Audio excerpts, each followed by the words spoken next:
Hey friends, Father Frank Pavone here, Director of Priests for Life. I have in my hands here the Dobbs decision from the Supreme Court reversing Roe versus Wade, and we're working on various educational efforts to help you understand this decision more clearly.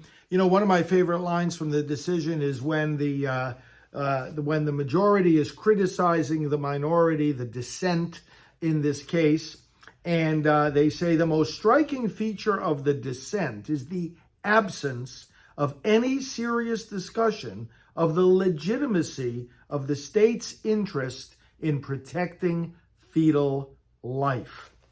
In other words, in the debate over abortion, it's looked at as a conflict of the rights of the woman versus the rights of the baby. And the Supreme Court, even from the time of Roe v. Wade and through Planned Parenthood versus Casey and in other decisions, has said, well, the state has an interest in protecting the life of the baby. The state has an interest, obviously, in protecting the rights of the mother. Which one prevails? And the court has said, look, we're not the ones to decide how to weigh and balance that.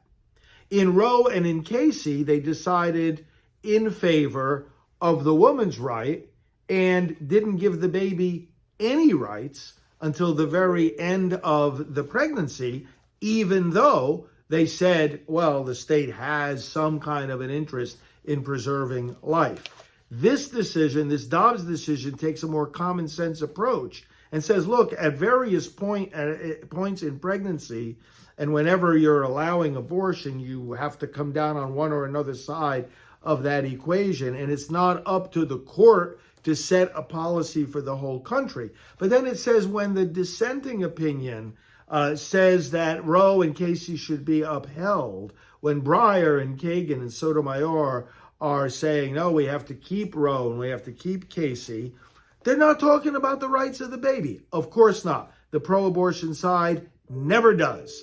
And this is why it's so important for us to show that the Dobbs case doesn't take a position on what should prevail, the woman's rights or the baby's rights. What it does say is stop excluding the baby's rights altogether.